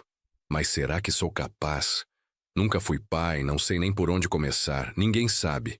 Eu não sabia quando o Marcelo nasceu, e mesmo assim criei ele. Errei em várias coisas, mas tentei. E se eu errar também? Vai errar. Todo pai erra. A diferença é tentar acertar, estar presente, se importar de verdade. Ele ficou em silêncio o resto da tarde, pensativo. Não pressionei. Era uma decisão que só ele podia tomar. Naquela noite, depois do jantar, Rafael me procurou na varanda. Seu Antônio, se eu decidir fazer isso, adotar o João, o senhor acha que eu consigo? Acho que sim. Você é trabalhador, responsável, tem coração bom. É tudo que uma criança precisa. Mas eu não tenho experiência com criança. Ninguém tem até ter. É aprendizado diário. E se ele não se adaptar? Se ele sofrer? Ou se ele florescer? Se ele tiver finalmente uma família de verdade, alguém que escolheu ele, não por obrigação, mas por querer. Ele respirou fundo. Eu quero. Deus sabe como eu quero. Só tô com medo de não ser o suficiente. Você é mais que suficiente. E não vai estar sozinho. Eu vou ajudar no que precisar. Sério? Claro. Nós somos família agora. E família cuida um do outro. Ele me abraçou ali mesmo, forte e emocionado. Obrigado, seu Antônio, por tudo. Por acreditar em mim quando ninguém acreditava. Você só precisava de chance. e agora vai dar chance para outro menino que precisa. Na segunda-feira, Rafael procurou a assistente social responsável pelo caso do João. Deu entrada no processo de adoção. Explicou que era solteiro, mas tinha emprego estável, casa própria, rede de apoio. O processo seria longo, cheio de burocracias, avaliações, entrevistas. Mas ele estava determinado, e eu estava ali, dando suporte em cada etapa. Fizemos adequações na casa. O quarto que tinha sido depósito e depois biblioteca ganhou uma segunda função. Um cantinho com cama pequena, escrivaninha simples, prateleira para brinquedos. Pintamos de azul claro, colamos adesivos de super-heróis que Rafael comprou. Quando ficou pronto, ficamos parados na porta admirando. Será que ele vai gostar? Vai adorar. É mais do que ele já teve na vida inteira. E se a adoção não for aprovada? Então esse quarto fica esperando, porque eu acredito que vai dar certo. Passaram-se 3 meses. Nesse tempo, Rafael manteve contato frequente com o João através de visitas autorizadas pela creche.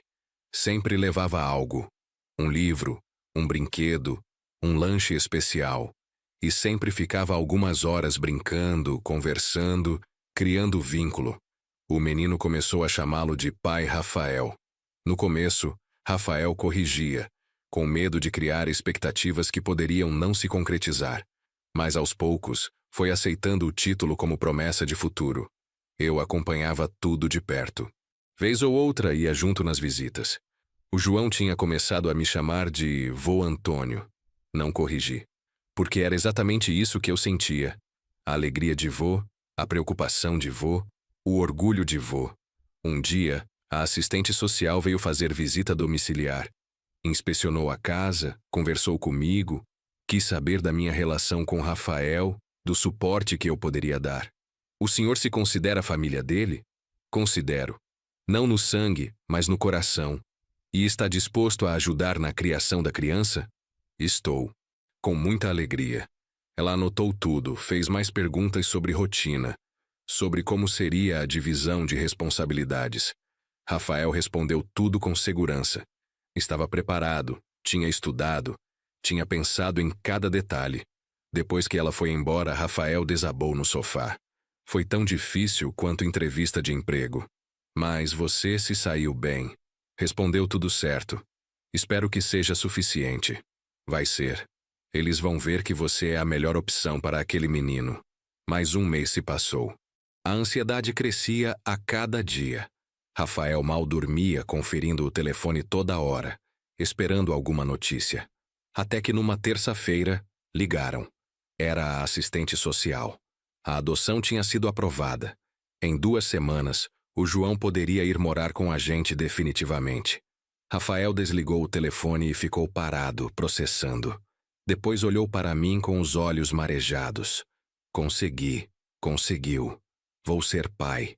Vai. E vai ser um pai excelente. As 2 semanas seguintes foram de preparação intensa. Compramos roupas, sapatos, material escolar. Rafael matriculou o João numa escola próxima. Arrumamos o quarto com mais detalhes. Cortina nova, tapete fofo, abajur com formato de astronauta que o menino tinha amado numa loja. Preparei o coração também, porque sabia que a casa ia mudar. Não seria mais só nós 2, adultos, numa rotina tranquila. Seria barulho, correria, energia de criança. E eu estava pronto para isso. Mais que pronto, estava ansioso. No dia marcado, fomos buscar o João na creche. Ele estava com uma mochilinha nas costas, olhos arregalados, mistura de animação e medo. Vai ser para sempre mesmo? Rafael se ajoelhou na frente dele. Vai ser para sempre. Você vai morar com a gente. Vai ter seu quarto, sua família. Não vai precisar ter medo de nada nunca mais. E o vô Antônio vai também? Eu moro lá. Então vamos estar juntos todos os dias. Ele pulou no colo do Rafael, abraçando forte. A dona Rosa estava chorando. As outras funcionárias também. Eram lágrimas de alegria, daquelas que acontecem quando algo muito esperado finalmente se realiza. Colocamos a mochilinha no carro. O João sentou no banco de trás, cinto apertado, olhando pela janela com curiosidade. No caminho, Rafael explicou como seria a rotina. Escola de manhã, ele trabalhando durante o dia, eu cuidando à tarde, jantares juntos, fim de semana com passeios. E se eu fizer arte? Todo mundo faz arte às vezes. O importante é aprender, pedir desculpa, tentar fazer diferente da próxima vez. E se eu ficar com saudade da creche? A gente pode visitar. A dona Rosa já disse que pode ir lá quando quiser. Isso pareceu acalmá-lo. Quando chegamos em casa, ele desceu devagar, olhando tudo com atenção. O jardim, as árvores, o portão. Tudo era novo, mas também era dele agora. Levamos ele para conhecer o quarto. Quando abriu a porta e viu tudo arrumado, os olhos dele brilharam. Isso tudo é meu? É seu. Ele entrou devagar, tocando em cada coisa com cuidado, como se tivesse medo que sumisse. A cama, os brinquedos, a escrivaninha. Parou na frente da prateleira onde estavam os brinquedos de madeira que eu tinha feito. O vô fez esses? Fiz. São para você. Todos? Todos. Ele pegou o carrinho, o aviãozinho, o trenzinho, sentou no chão e começou a brincar, perdido no próprio mundo. Rafael e eu ficamos na porta só observando. Foi naquele momento que senti algo que não sentia há muito tempo. Completude. A casa estava cheia, não de coisas, mas de vida, de propósito, de amor verdadeiro. Os primeiros dias foram de adaptação. O João acordava no meio da noite, assustado, achando que era sonho. Rafael ia até lá, acendia o abajur, mostrava que era real. É real, João, você tá em casa. Para sempre, para sempre. Aos poucos ele foi se soltando. Começou a brincar mais alto, a rir mais, a fazer perguntas sobre tudo. Era curioso, inteligente, ávido por aprender. Eu ensinava coisas simples, como regar as plantas, como preparar um sanduíche, como usar as ferramentas com segurança. Ele absorvia tudo com uma seriedade cômica para uma criança tão pequena. Rafael ensinava outras coisas, como escovar os dentes direito, como arrumar a cama, como se comportar na escola. Era um trabalho em equipe, cada um contribuindo com o que sabia. A escola foi outro desafio. No primeiro dia, ele não queria entrar. Ficou agarrado no Rafael, chorando. E se ninguém gostar de mim, vão gostar. Você é legal, esperto, educado. Vai fazer amigos rapidinho. E se eu não conseguir aprender, a gente vai te ajudar. Vô Antônio e eu vamos estudar com você todo dia. Convencê-lo levou 20 minutos, mas no fim ele entrou. Saímos de lá com o coração apertado, mas confiantes. Quando fomos buscá-lo à tarde, ele saiu correndo, mochila nas costas, falando sem parar. Pai, fiz um amigo. Chama Pedro. Ele me emprestou o lápis vermelho porque o meu quebrou. E a professora disse que eu desenhei muito bem. Rafael se ajoelhou abraçando ele. Tá vendo? Eu disse que ia dar tudo certo. Deu. Posso voltar amanhã? Claro que pode. Todo dia você vai. Em casa ele almoçou contando mais detalhes da escola, dos colegas, da professora. Era uma avalanche de palavras, de empolgação, de vida. À tarde, enquanto Rafael trabalhava, fiquei com ele. Fizemos o dever de casa juntos. Ligar os pontos, colorir desenhos, treinar o nome. Ele tinha dificuldade com algumas letras, mas era esforçado. Vô, como escreve amor? A-M-O-R. Quer que eu mostre? Quero. Escrevi no caderno dele com letra de forma. Ele copiou embaixo, caprichando em cada letra. Quando terminou, mostrou orgulhoso. Ficou bonito? Ficou lindo. É para você, porque você cuida de mim. Fiquei sem palavras. Aquela criança que mal me conhecia estava me dando uma lição sobre gratidão, sobre afeto, sobre como pequenos gestos significam tudo. Guardei aquele papel. Coloquei numa pasta que comecei a montar com as produções dele. Desenhos, dever de casa, bilhetinhos. Seria um registro de crescimento, de desenvolvimento, de história sendo construída. Os fins de semana viraram sagrados. Saíamos os três. Parque, sorvete, matinê de cinema. Coisas simples, mas que para o João eram novidade. Ele nunca tinha ido ao cinema. Nunca tinha tomado sorvete de 2 sabores. Nunca tinha brincado em playground sem hora para terminar. Observava ele brincar e via o Rafael criança também se curando. Via que ao dar para aquele menino tudo que ele não teve, Rafael estava ressignificando a própria infância. Um sábado, estávamos no parque. O João brincava no escorregador, Rafael ficava por perto supervisionando. Sentei num banco só observando. Uma senhora idosa sentou ao meu lado. São seus? O neto e o filho. Que família bonita. É, demorou, mas encontrei. Ela sorriu e ficamos ali, cada um perdido nos próprios pensamentos. Pensei em como a vida tinha dado voltas improváveis. Comecei achando que morreria sozinho, num casa vazia, sem propósito. E agora estava ali, num parque, vendo meu neto de coração brincar, meu filho de coração cuidar. Não era a família que imaginei ter quando era jovem, mas era a família que tinha, e era perfeita do jeito que era. À noite, depois de colocar o João para dormir, Rafael e eu ficamos na varanda. Era a rotina nossa, aquele momento de conversa tranquila antes de dormir. Seu Antônio, eu queria agradecer. Pelo quê? Por tudo. Por me dar chance quando eu era ninguém. Por me ensinar a ser gente. Por me apoiar nessa adoção. Por ser meu pai quando eu não tinha nenhum. A voz dele embargou no final. Eu também estava emocionado. Você não precisa agradecer. Você me deu tanto quanto eu dei para você. Me deu companhia, propósito, família. Me ensinou que amor não tem a ver com sangue. Agora eu entendo por que o Senhor doou a casa para mim. Não era sobre dinheiro ou valor material. Era sobre continuidade. Sobre garantir que essa casa continuasse sendo lar, não investimento. E vai ser. Para sempre. Ficamos em silêncio, ouvindo os grilos, sentindo a brisa fresca da noite. Lá dentro, o João dormia tranquilo, seguro, amado. E naquele momento tudo fazia sentido. Tudo tinha valido a pena. A dor do abandono do Marcelo, a coragem da doação, a construção dessa nova família improvável. Porque no fim, família não é sobre perfeição. É sobre presença, sobre escolha, sobre amor sem condições. Os meses foram passando. O João foi se desenvolvendo, ganhando confiança, se tornando mais falante, mais brincalhão. A casa vivia cheia de risos, de bagunça, de vida. Rafael mudou também. Ficou mais leve, mais paciente, mais completo. A responsabilidade de ser pai o amadureceu de um jeito bonito. E eu, observando tudo, sentia orgulho. Orgulho de vê-lo criando aquele menino com tanto cuidado, tanto amor. Uma tarde, 6 meses depois da adoção, recebi uma ligação.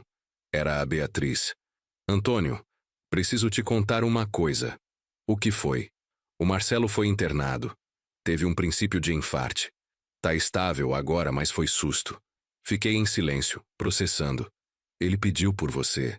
Quer te ver. Não sei se quero ir. Entendo. Mas talvez seja a última chance de vocês conversarem. Só estou avisando. Desliguei pensativo. Não sentia raiva do Marcelo, mas também não sentia vontade de reviver mágoas. O João percebeu minha expressão. Vô, tá triste?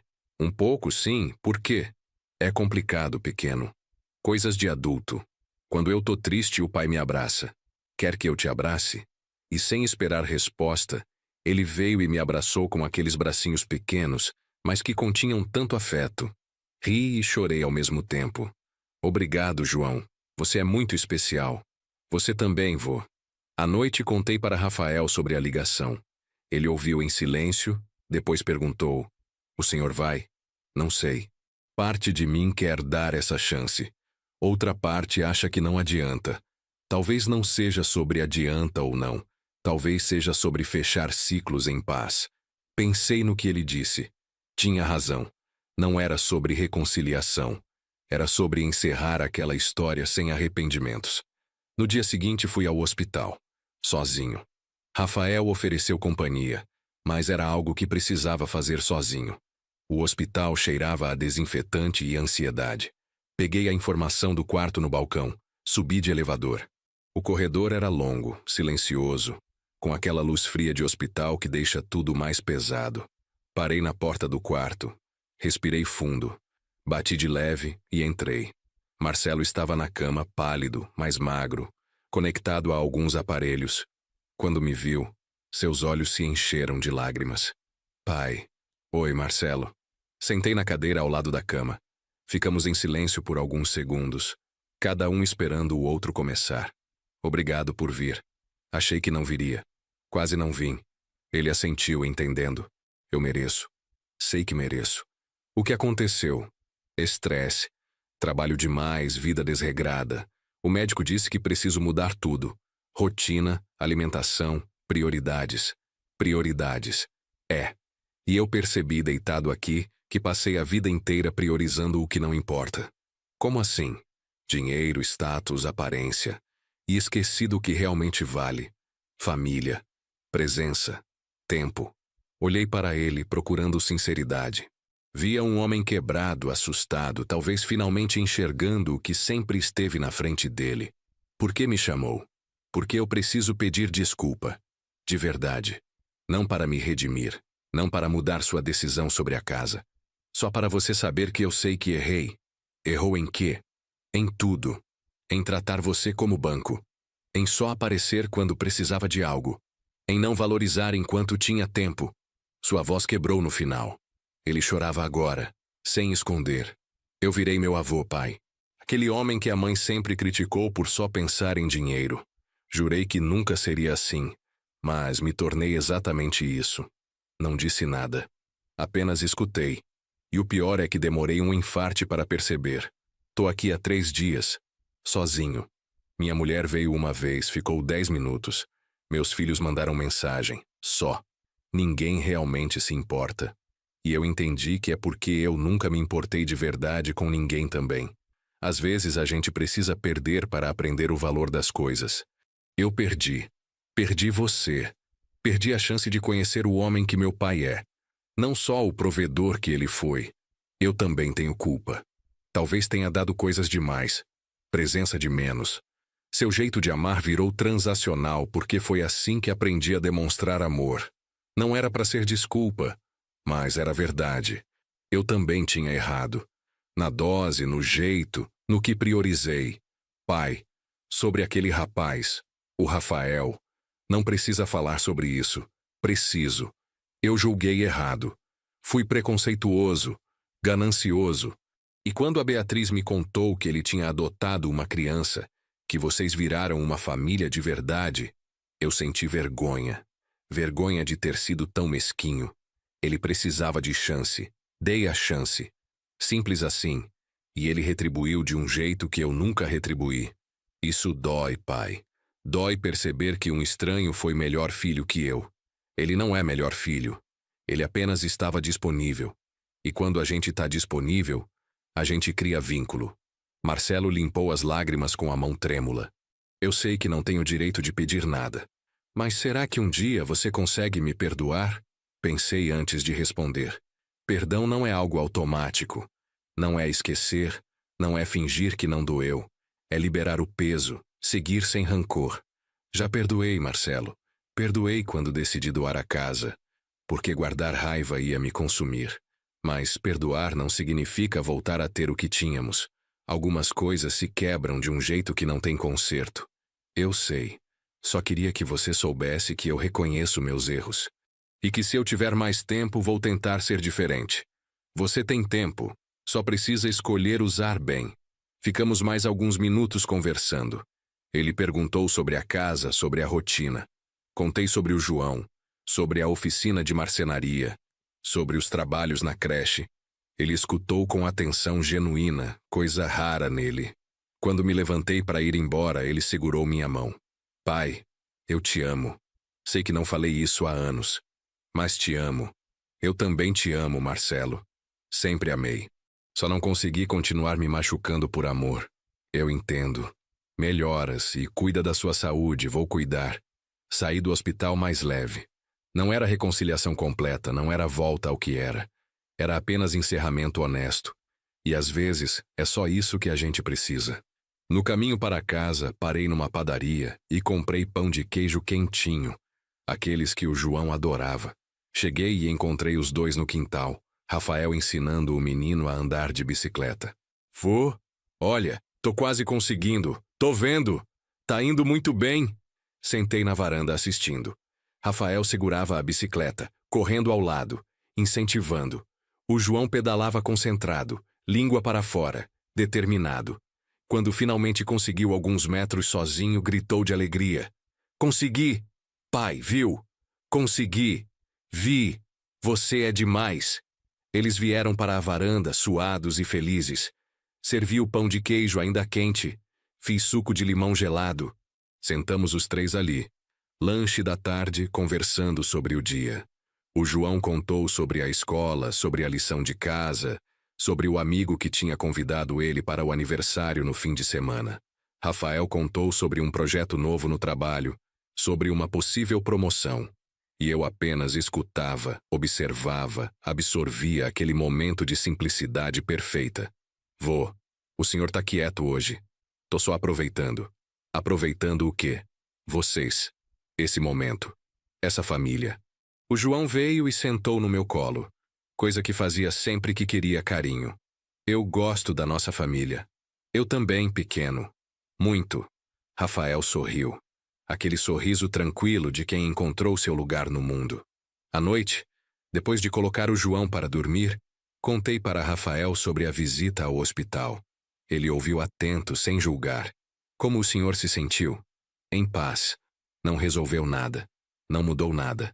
Mas fechou uma porta que precisava ser fechada. E o senhor acha que ele realmente mudou? Não sei. Mas não é mais minha responsabilidade. Cada um segue seu caminho agora. Justo. Ficamos na varanda mais um pouco, em silêncio confortável. Depois, cada um foi para seu quarto. Deitei olhando para o teto, pensando em toda a jornada até ali. Tinha começado com mágoa, com sensação de abandono. Tinha passado por decisões difíceis, rompimentos dolorosos, mas tinha chegado em algo bonito. Uma família construída não no sangue, mas na escolha diária de estar junto. E percebi que essa era a lição mais importante. Família não é destino, é construção. E eu tinha construído algo sólido, verdadeiro, duradouro. Os anos foram passando. O João cresceu, virou um menino de 8 anos esperto, carinhoso, responsável. Ia bem na escola, tinha amigos, praticava esportes. Era uma criança normal, feliz, segura do seu lugar no mundo. Rafael tinha sido promovido. Ganhava bem, conseguiu até comprar um carro melhor. Mas nunca mudou sua essência. Continuava humilde, trabalhador, presente. Todo dia chegava em casa, abraçava o filho, conversava comigo, jantava com a gente. A casa continuava a mesma, mas transformada. As paredes tinham marcações de altura do João. A geladeira estava cheia de desenhos e boletins. O quintal tinha uma cesta de basquete que Rafael tinha instalado. A oficina tinha virado também espaço de projetos de escola do menino. Eu tinha envelhecido, claro. 80 anos, os movimentos mais lentos, algumas dores que não tinha antes. Mas a cabeça continuava boa. O coração continuava cheio. Ainda fazia meus brinquedos de madeira, agora com o João ajudando. Ele tinha jeito, assim como Rafael. Trabalhávamos os três juntos nos fins de semana, produzindo peças que doávamos para a creche da Dona Rosa. A creche tinha crescido também. Com as reformas que fizemos e algumas doações maiores que conseguiram, agora atendia 40 crianças. A Dona Rosa sempre nos recebia com alegria, dizendo que tínhamos sido anjos na vida delas. Marcelo se recuperou do infarte, mudou algumas coisas na vida dele. Trabalho menos, passou a fazer terapia, tentou se aproximar mais dos próprios filhos. Mandava mensagem para mim de vez em quando, perguntando como eu estava. Respondia educadamente, sem muita intimidade. Era o que dava para ser. Ele nunca conheceu o João pessoalmente. Não porque eu proibisse, mas porque não fazia sentido forçar algo artificial. Se um dia acontecesse naturalmente, que fosse. Mas não seria empurrado. Uma tarde de sábado, estava na oficina ensinando o João a lixar uma peça quando recebi visita inesperada. Era um homem jovem, uns 30 anos, acompanhado de uma mulher da mesma idade. Seu Antônio? Sim, sou eu. Meu nome é Felipe.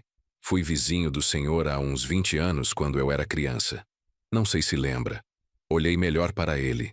Os traços eram familiares, mas não consegui situar exatamente. Minha família morava na Casa Azul, 3 portas para baixo. O senhor me deu uma bicicleta velha uma vez, lembra? Aí a memória clareou. Um menino magrinho, filho de uma família pobre, que olhava com inveja as outras crianças de bicicleta. Eu tinha uma antiga guardada no fundo do quintal. Reformei e dei para ele. Lembro, sim. Felipe, o menino das entregas. Isso, eu trabalhava entregando pão. E essa é minha esposa, Júlia. A gente veio aqui porque eu queria que ela conhecesse o Senhor. E queria agradecer. Agradecer? Aquela bicicleta que o Senhor me deu mudou minha vida. Consegui fazer mais entregas, ganhar mais, ajudar minha mãe. E mais importante, me mostrou que existia gente boa no mundo. Gente que ajudava sem querer nada em troca. Fiquei emocionado. Eram tantas pessoas ao longo da vida que eu tinha ajudado de forma simples, sem esperar nada. E de vez em quando, uma delas voltava para agradecer. Fico feliz que tenha dado certo para você. Deu. Hoje sou formado, trabalho numa empresa boa, tenho minha família. E tudo começou com aquela bicicleta, com aquele gesto. Ele olhou para o João, que observava tudo curioso. Esse é seu neto? É. João, chegue aqui. O menino veio, educado, apertou a mão do Felipe. O seu vô é uma pessoa muito especial, sabia? Eu sei. Ele é o melhor vô do mundo. Felipe e Júlia ficaram mais um pouco conversando. Ele contou sobre a vida dele, sobre como tinha seguido estudando, como tinha construído uma carreira. Antes de ir embora, me abraçou forte. Obrigado por tudo, seu Antônio. O senhor pode não lembrar de todo mundo que ajudou, mas pode ter certeza que todo mundo lembra do senhor. Quando eles foram embora, fiquei ali parado, pensando. Quantas vidas eu tinha tocado sem perceber. Quantos gestos simples tinham significado muito para alguém. Rafael chegou do mercado naquele momento, viu minha expressão. Aconteceu alguma coisa? Contei sobre a visita. Ele sorriu. O senhor é assim, seu Antônio. Planta coisas boas e nem percebe o jardim que cresce ao redor. Acho que é o jeito que aprendi a viver. Fazer o bem sem esperar retorno. E é por isso que o retorno sempre vem, de um jeito ou de outro. Naquela noite, depois do jantar, os 3 estávamos na sala. O João desenhava no chão. Rafael lia notícias no celular. Eu folheava um livro antigo. A televisão estava ligada baixinho, mais como companhia que entretenimento. O João levantou, veio até mim com um desenho. Fiz a gente, vô, olha. Era um desenho simples, colorido. 3 figuras de mãos dadas, uma casa grande atrás, um sol amarelo no alto. Embaixo, escrito com letra torta, minha família. Peguei o desenho, olhei com atenção. Ali estava tudo o que importava. Não dinheiro, não bens materiais, não reconhecimento social. Apenas 3 pessoas que escolheram estar juntas, que escolheram se cuidar, que escolheram ser família. Ficou lindo, João. Vou guardar para sempre. Gostou mesmo? Amei. É o desenho mais bonito que você já fez. Ele sorriu, orgulhoso, e voltou para o chão para fazer outro. Olhei para Rafael. Ele também olhava o desenho, emocionado. Nossos olhares se cruzaram e não precisamos falar nada. Entendíamos. Tínhamos construído algo raro, algo precioso. Uma família que não veio do sangue, mas do coração. Uma família que não foi imposta pela biologia, mas escolhida pela vontade de amar. E quando deitei naquela noite, aos 80 anos, numa casa cheia de vida e propósito, agradeci. Agradeci pelas escolhas difíceis que tive coragem de fazer. Agradeci pela dor que me ensinou o valor da presença. Agradeci pelo Rafael, pelo João, por cada pessoa que cruzou meu caminho e me mostrou que família é muito mais que sangue. Família é escolha. E eu tinha escolhido bem. Fechei os olhos em paz, ouvindo ao longe o som do Rafael conferindo se o João tinha escovado os dentes direito, o barulho das águas da pia, as risadas baixas de pai e filho. Era o som de casa. Era o som de família. Era o som de uma vida bem vivida. e não havia nada mais que eu pudesse querer.